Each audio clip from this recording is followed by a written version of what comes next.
Hello, everyone. Welcome back to the channel. It's Ed, and if you're new here, we talk about intentional technologies. Today, we're addressing an interesting comparison between the Supernote Manta and the books Go 10.3 Gen 2. Personally, I think these two devices are so different that a direct comparison doesn't make a lot of sense to me. Now, I know this is going to be a hot take, so much so that I wrote an entire blog article on it that you can check out in the description. For the sake of time in this video, I will only be covering the 7 reasons why I think these are really an apples and oranges comparison. For the record, we will not be going in depth into the software and specific use cases. I have plenty of other videos for that, so let's go ahead and jump right in. Reason number 1, screen size and type. This is a big one in that comparing the older generation of e-ink panel to the newest and most advanced is one that just doesn't make a lot of sense to me. When you put devices like the WeWood's AI Paper, iFlyTek Note Air 2, and the Manta side by side with this screen, the Go 10.3 is just not comparing apples to apples. Everything from the size, 10.3 inches versus 10.65, contrast, resolution, materials, and latency are just different between the devices. In addition, the direct cost of this newer screen technology is directly reflected in the price, sometimes being quoted as double the price of another screen. Reason number 2, active capacitive versus EMR. This one is both a tough one to talk about and also something that is, again, just a totally different experience between the devices. The InkSense Plus pen is great for what it is, and definitely the best capacitive pen I've ever used. However, you're severely limited when it comes to choice, and you have to use this pen with this device. Even if others work, they're not designed specifically for this tablet. Reason number 3, right to repair and modularity. The design language of these two tablets couldn't be more different. The more apt comparison would be to the Supernote A5X, although to be fair, that one has a 227 ppi screen, because on that device, you could not open the device and replace the battery or upgrade the system on chip, or the SoC.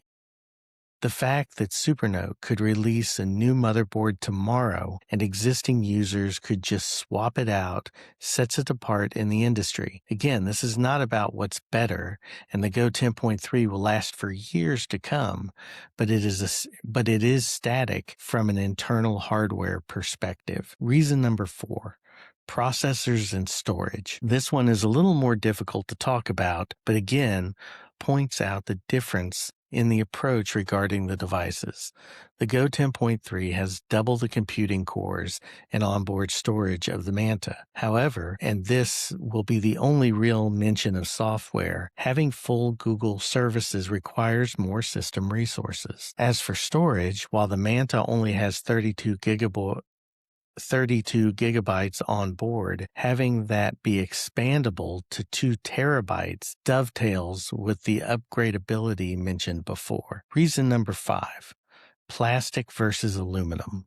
Both of these devices are very well constructed, and during normal use, it's unlikely that you will damage your device with regular use. That being said, the more rigid a device is, the more likely it will break if dropped.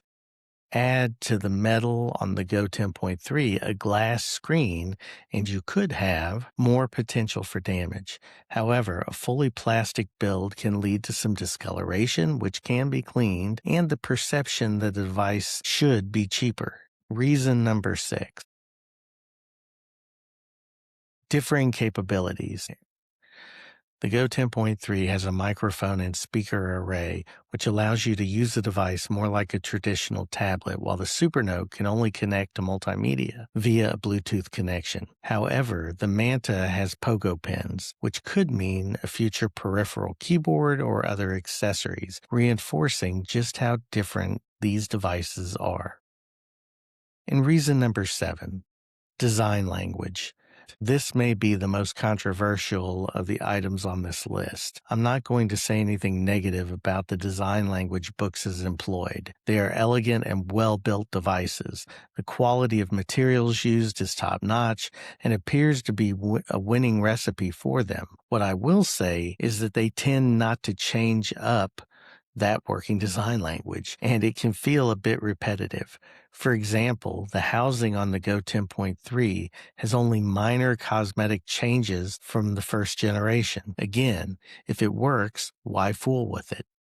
The Manta, on the other hand, is a completely unique tablet, intentionally designed not to look like anything else, to accommodate many of the other items mentioned in this video. Okay, so what does this all mean? It's about understanding what might be a better comparison. If we were talking about a Note series device, many of these differences would be far less pronounced. The idea that the Go series is a better value is based primarily on price, and if that's your driving consideration, you should definitely consider it. However, the idea of value goes beyond just price. It also includes utility over time. For one person, the Manta, regardless of the price being higher, could be seen as a greater value than the Go 10.3, and vice versa.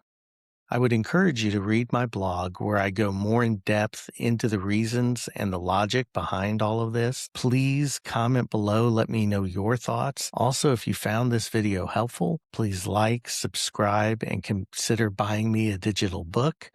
Also, finally, if you're wanting to get a better handle on keeping yourself organized, consider signing up for my Introduction to Organization and Second Brain Systems course, linked in the video description below. Until next time, keep moving forward, and I will see you soon. Bye now.